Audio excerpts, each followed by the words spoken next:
E ora bem, estamos de regresso aqui ao canal Joga Simples, 3 semanas depois de eu ter colocado aqui o meu último vídeo a falar sobre o afastamento da seleção nacional. Mas esta semana vamos abrir espaço para o nosso campeonato português, competições internas em Portugal, falar também do Sporting, do Benfica e do Porto. Esta semana vou lançar um vídeo em relação ao Sporting, que será este, outro vídeo em relação ao Futebol Clube do Porto de Vítor Bruno e depois o terceiro vídeo será Roger Schmidt e o Benfica. E porquê primeiro o Sporting e depois o Porto? Porque no próximo sábado temos já a Supertaça, o vencedor do campeonato com o vencedor da Taça de Portugal, e temos em Aveiro o Futebol Clube do Porto que vai defrontar o Sporting. Portanto, eu estive aqui atento não digo à pré-temporada, mas estive atento a alguns jogos do Sporting e do Futebol Clube do Porto, principalmente os últimos relacionados com o Sporting e o Futebol Clube do Porto. Em relação ao Benfica também fui vendo alguns jogos e tenho grandes referências sobre os últimos jogos. Vamos falar sobre o plantel, os jogadores. Ruben Amorim, grande treinador ao serviço do Sporting, e o que é que o Sporting traz de novo para esta temporada, sabendo que o mercado ainda está aberto. Antes então de avançarmos para o vídeo e falar do Sporting, não se esqueçam de subscrever o canal, que é muito importante. Às vezes vocês clicam no vídeo, veem, mas acabam por não subscrever. E é importante depois carregar nesse likezinho, que é para o engajamento aqui do canal. E já sabem, podem usar aí os comentários em baixo sobre aquilo que eu vou falar do Sporting e também a vossa opinião sobre a preparação para a nova temporada do Sporting e de Ruben Amorim. Vamos então por partes, até porque eu costumo criar aqui uma situação para explicar a quem me segue como é que eu olho para o início da temporada em relação aos clubes. Certo é que eu já falei do Sporting, do Porto e do Benfica, e muita gente me pergunta porque é que eu não coloco aqui no YouTube a VOD, chama-se VOD, daquilo que eu vou falando na outra plataforma. O problema é que foi no sábado, dia de Sporting, no local onde eu streamo, e por acaso o Sporting e a minha análise ao Sporting demorou 2 horas, portanto é praticamente impossível colocar as 2 horas em vídeo aqui no YouTube, e aproveito para lançar aqui um videozinho e falar também sobre o Sporting de uma forma mais reduzida. Como eu estava a falar, o início das temporadas, como é que eu olho muito para os 3 grandes, e normalmente fala-se mais nos 3 grandes. Ora bem, o Sporting foi campeão, portanto o Sporting começa à frente dos outros 2, e depois coloco a numeração. Coloco sempre o Sporting, que foi campeão e que mantém o mesmo treinador, e como parte à frente, classifico como 1. Depois, o Benfica ficou em segundo lugar, não foi campeão, mas manteve o treinador.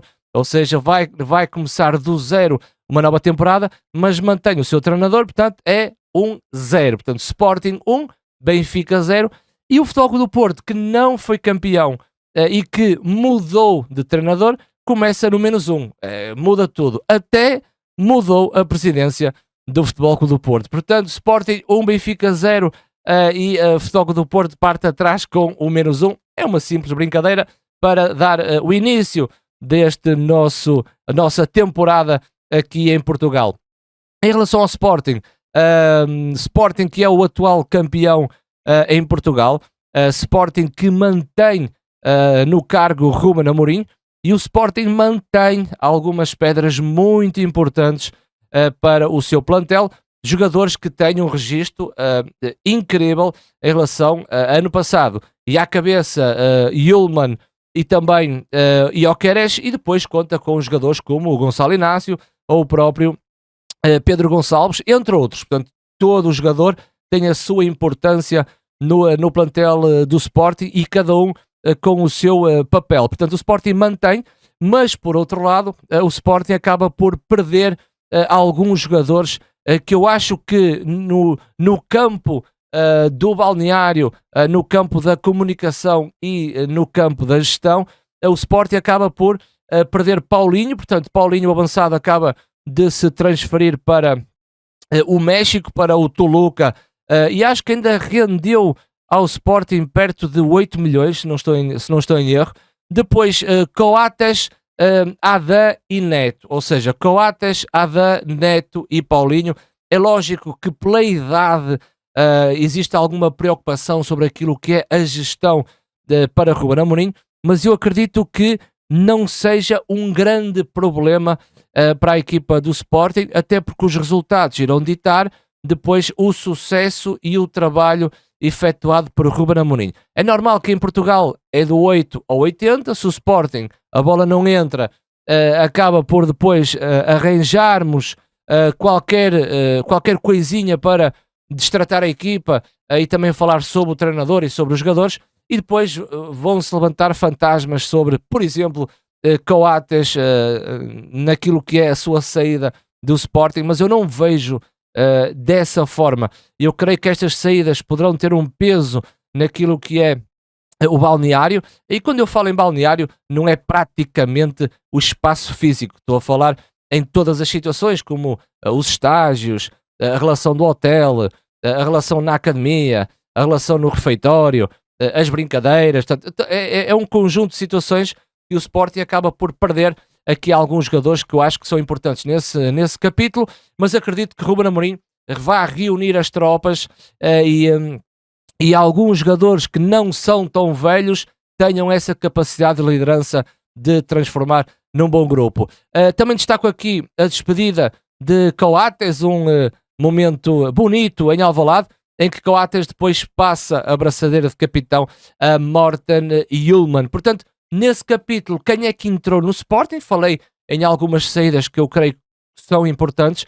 Naquilo que são as entradas, com a saída do Adam Kovacevic, portanto, o guarda-redes que custou à volta de 5 milhões, 4.8, 5 milhões, que vem do Rakov, que jogou contra o Sporting a época passada, se não estou em erro, e veio o Debast, portanto, o central belga, que veio do Anderlecht por volta de 15 milhões e meio, e curiosamente Debast tem apenas 20 anos e já tem aqui uma maturidade que quando eu me apercebi que Debast tinha a mesma idade de Hjulmand, fiquei surpreso por ser tão novo, mas já tenho uma maturidade bem acima da média. Claro que o Sporting traz aqui algumas novidades, como Kenda, portanto, eu não conhecia Kenda e fiquei realmente apaixonado pelo jogador. Portanto, é uma coisa que o miúdo que é tão novo e que traz estas características que eu gosto muito. Portanto, temos aqui também alguma juventude associada ao Sporting, como por exemplo o Rodrigo, o ponta de lança, e Sporting que parece-me que está ainda no mercado à procura de fechar o dossiê Ioannidis, que eu acho que seria uma grande mais-valia para a equipa do Sporting. Vamos dar então uma olhadela aqui no plantel do Sporting. Eu trago aqui o meu querido 00, portanto é uma plataforma que eu gosto muito. E olhando para o plantel do Sporting, eu creio que o Sporting este ano tem mais soluções naquilo que é o capítulo do meio-campo e é extremamente importante.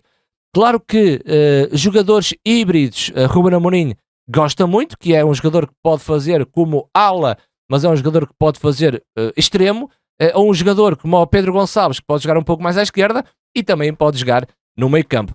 Portanto, o Sporting na baliza, claro que vai contar com Franco Israel e Kovacevic, mantendo aqui uma equipa de 5 guarda-redes, informação do 00. Depois, na defesa, eu estive aqui a ver mais ou menos o plantel do Sporting com Debast, Hjulmand, Quaresma, portanto 3, Inácio 4 e Sanchez 5. Aqueles centrais que o Sporting pode contar mesmo com eles, e atenção que Mateus Reis também pode fazer a situação do central, mas já lá vamos, porque o Sporting traz uma nova forma de jogar. Eu já vou tentar explicar essa forma de jogar do Sporting. Claro que Sanchez é um jogador que está lesionado e é um jogador propício a lesões, portanto muita cautela a esta defesa por parte do Sporting. E depois na esquerda Mateus Reis e Nuno Santos. Geni jogou na esquerda no último jogo. Kenda é uma grande novidade para o lado direito a fazer aquele corredor todo canhoto com grande qualidade. Nuno Santos também nesse lado esquerdo, e na direita o Sporting ainda conta com Ricardo Esgaio, mas tem também Fresneda com apenas 19 anos. No meio campo, mais soluções. Ano passado o Sporting tinha Morita, Yulman, Bragança e um jogador que nunca entendi porque é que o Sporting foi buscar, Koba, Quandredi, ao Estoril Praia. Mas reparem que Yulman, Morita e Bragança acrescem então Dário Essugo, que estava emprestado aos Chaves, e então Mateus Fernandes, e que jogador que fez a época passada no Estoril Praia. Contamos aqui com alguns jogadores que eu não vou referenciar, dado a importância que tem para o plantel, e depois na frente de ataque parece-me um processo mais curto, ou seja, o Sporting tem, claro que o Giovanni Kenda joga a ala, poderá jogar a extremo, mas no último jogo jogou a ala. Na frente o Sporting tem Trincão, Gyökeres e Pedro Gonçalves, que é o trio por parte do Sporting, e depois fica aqui com uma referência de Marcus Edwards, ou seja, estamos aqui a contar com 4 jogadores que têm uma grande presença no plantel do Sporting. Não sabemos se Marcus Edwards irá ficar no Sporting, também a situação de Morita que começa a ser falado. Mas creio que depois aqui o Sporting tem o Rodrigo Ribeiro, que é o avançado de 19 anos e que começa a ter alguma importância, mas creio que o Sporting precisa mesmo de ir ao mercado para ir buscar um jogador para a frente de ataque. Também se fala que Gyökeres pode sair para a Espanha, para o Atlético de Madrid. Não acredito muito, mas o mercado é que vai ditar. Creio que o Sporting é importante fechar o dossiê Ioannidis, o grego, porque não só pode contar com ele realmente na situação de ponta de lança, mas vocês sabem a forma como o Ruben Amorim trabalha e o encaixe de Ioannidis num dos corredores, a dinâmica depois vai fazer com que o grego se junte a Gyökeres e o Sporting ataque com 2 avançados dentro da área. É importante o Sporting ter uma solução mais na frente de ataque. Ora bem, se falamos de jogadores do Sporting e falamos do plantel do Sporting, então temos que falar de Ruben Amorim. Ruben Amorim para mim é um treinador de excelência, não só através de resultados que em 4 anos e meio Ruben Amorim tem 2 títulos e o Sporting sempre foi um clube que vencia um campeonato ao longo, num intervalo de vários anos, e Ruben Amorim em 4 anos e meio tem 2 títulos de campeão nacional ao serviço do Sporting. Não só os resultados o fazem num excelente treinador, mas também a forma e as ideias como ele coloca a equipa do Sporting a jogar dentro das 4 linhas. Sporting que é campeão, e trago aqui um quadro tático que tem a ver com o jogo anterior, e vou explicar as nuances que o Sporting traz para esta nova temporada. Para além de ser campeão nacional, Ruben Amorim traz novas ideias que vão ao encontro daquilo que são as necessidades da equipa do Sporting e claramente uma nova forma de jogar, utilizando, por exemplo, Morita nesta fase da primeira construção. Portanto, Ruben Amorim, para além dos resultados, a ideia e o trabalho é bastante identificada quando o Sporting joga. A dúvida, porque Debast jogou no meio e estávamos à espera que Diomande jogasse no meio, que poderá jogar no meio, mas Diomande não estava disponível para o último jogo que o Sporting fez, como Mateus Reis não vai estar disponível para o jogo do Futebol Clube do Porto. Pareceu-me que Debast é um jogador que com a mesma idade de Diomande assume uma maturidade acima daquilo que representa a sua idade, e creio que o Sporting ficará mais forte com Debast no corredor central e, por exemplo, à direita o Diomande, até porque o papel que Ruben Amorim pede ao central do lado direito, com Quaresma, o Diomande também o faz na perfeição. Sporting tem aqui, e muita gente fala no trabalho de Morita, mas eu acredito que não só o trabalho de Morita que envolve essa dinâmica da primeira fase, mas também Yulman é o jogador dos mais importantes desta equipa do Sporting. Temos aqui uma novidade que é um Sporting E vamos passar a um Sporting mais defensivo, antes de falarmos da primeira fase. Um Sporting que junta Gyökeres com Trincão na frente, portanto está bem visível que o Sporting coloca 2 jogadores na frente, faz depois Pedro Gonçalves, Morita, Yulman e Kenda num setor mais intermédio. Ruben Amorim larga então a linha de 5 e usa uma linha de 4, um 4-4-2 do Sporting quando o adversário, por exemplo, está numa reposição de bola, num pontapé de baliza, ou o próprio guarda-redes a repor a bola. O Sporting defende em organização defensiva num 4-4-2. É lógico que o Sporting, quando não rouba a bola e o adversário consegue saltar as linhas de pressão do Sporting, é normal que o Sporting, ao recuar, exista depois uma necessidade de Kenda fechar um pouco o corredor mais à direita e Trincão descer um pouco mais. E estamos aqui a olhar para a tal linha de 5 do Sporting, uma linha bastante habitual na forma de jogar de Ruben Amorim. Portanto, vai depender da dinâmica e da necessidade de Kenda fechar o corredor do lado direito ou não, mas claramente um Sporting mais numa linha de 4 de que uma linha de 5. Continua a ser uma equipa pressionante, uma equipa que consegue defender muito bem a zona, uma equipa disciplinada e parece-me que sabe o que fazer dentro de campo quando não tem bola. Portanto, passamos aqui para um 4-4-2, mas devido às dificuldades, a dinâmica pode ser atraída para uma linha de 5. O Sporting com bola, grandes diferenças aqui, até porque tem uma forma de jogar diferente. Coates acaba por sair da equipa do Sporting e o Sporting, curiosamente, que coloca De Bast e faz descer Morita. Portanto, Morita passa a ser o primeiro médio a descer para construir na equipa do Sporting. Jenny Catamo no lado esquerdo, Quaresma no lado direito, Inácio passa para o lado esquerdo, portanto o Sporting constrói a 4 e temos aqui uma importância muito grande, que é o trabalho que é feito pelo triângulo numa primeira fase de construção. Mais importância tem a procura de espaço através da mobilidade de Pedro Gonçalves e de Trincão. Com isto quero dizer que o Sporting desenha aqui um triângulo com Morita, De Bast e Yulman. Portanto, Yulman é o vértice desse triângulo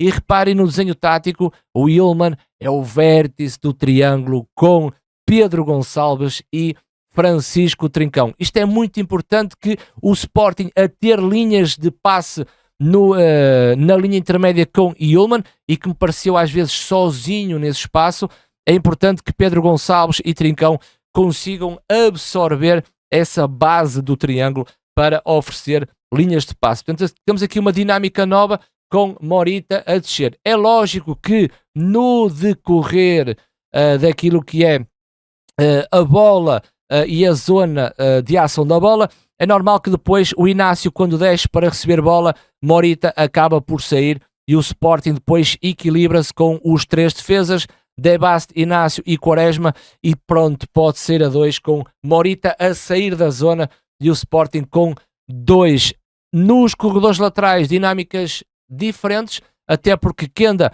assumia muito bem o corredor do lado direito, Jenny Catamo com algumas dificuldades mais defensivas do que ofensivas, porque o Jenny Catamo faz a tal linha de 4 fechado na esquerda e muitas vezes havia a necessidade de Catamo descer para dar uma linha de passe a Inácio, e Pedro Gonçalves mantém-se muito ligado, muito associado ao jogo do Sporting, e Inácio com excelente passo, e Gyökeres acaba por fazer este movimento e absorver o lado que ele gosta mais, que é o lado esquerdo do ataque do Sporting. Portanto, o Pedro Gonçalves associa-se, Gyökeres sai nas costas, ou muitas vezes era Jenny Catamo que recebia a bola no lado esquerdo e dava seguimento ao corredor, sempre com Pedro Gonçalves no acompanhamento. O Sporting fez uma coisa muito interessante no último jogo, que é a mudança de corredor à bola com brevidade máxima. O que é que eu quero dizer com isto? Quando, por exemplo, o Inácio tem bola e o Jenny Catamo vai descendo, é normal que a equipa do Sporting depois bascule para o lado da bola. Trincão aparece muito mais dentro com o Gyökeres, e é normal que o adversário também bascule todo para o lado da bola, e vi muitas vezes o Sporting que, quando recebia a bola no espaço intermédio, conseguia variar rapidamente a bola de corredor para que Kenda aparecesse no lado direito. Kenda é um jogador muito bom, é um jogador atrevido, rápido, um para um, tem um pé esquerdo que tendencialmente tende a vir para dentro, mas também vi lances na primeira parte que puxava a bola para a linha e tentava fazer então o cruzamento com o pé direito, e o Sporting precisa de um jogador com estas características. Curiosamente, Kenda pode conseguir um lugar no plantel do Sporting com 17 anos e, na minha ótica, seria fantástico. Portanto, comportamentos diferentes do lado esquerdo para o lado direito, em que no lado esquerdo Gyökeres pode fazer parte dessa dinâmica como Jenny Catamo ou o próprio Pedro Gonçalves, e no lado direito as despesas eram mais assumidas por Kenda. É muito importante o Sporting, ao desenvolver o seu jogo, o Pedro Gonçalves e o Trincão tem que ser dois jogadores que têm que absorver muito bem o espaçamento entre linhas, até porque o Sporting, quando sai em posse, é importante que tanto Pedro Gonçalves como Trincão façam essa ligação. Portanto, falei resumidamente deste novo Sporting, destas novas dinâmicas que Ruben Amorim trouxe para a equipa. É lógico que isto vai depois diferenciar sobre outros jogadores que poderão estar na iminência de entrar. Por exemplo, Edwards tem um papel idêntico a Trincão, mas não faz a mesma coisa. Estamos a falar que no lado direito o Kenda pode não jogar e o Jenny Catamo pode vir para a direita. Na esquerda poderá jogar Nuno Santos ou Mateus Reis, isto a perspectivar a época desportiva. Até tanto Mateus Reis contra o Porto não está disponível, Nuno Santos está lesionado, portanto parece-me que Jenny Catamo vai jogar no lado mais à esquerda. É normal também que Morita e Ullmann assumam um papel na equipa no respeito dessa dinâmica de Ruben Amorim, mas sabemos que Mateus Fernandes, por exemplo, tem características completamente diferentes destes dois médios, e é um médio que queima linhas, progride com bola, força empírica, velocidade com bola, e certamente que cria também desequilíbrios ao adversário. Portanto, está falado, o Sporting foi o primeiro vídeo desta semana, e vamos ter também um vídeo relacionado com o Futebol Clube do Porto, que é o próximo, e só no final da semana é que vamos ter o vídeo do Benfica. O que é que vocês acham deste novo Sporting para esta nova temporada? Escrevam aí nos comentários e não se esqueçam, subscrevam o canal, que é muito importante, dar aquele likezinho, que também é muito importante. Os links para as minhas redes sociais estão aí em baixo, como também há aqui em cima, aqui o meu Instagram, e tem que seguir o meu Instagram. Digam o que é que vocês acham do Sporting, se o Sporting vai revalidar o título. Fica à espera dos vossos comentários.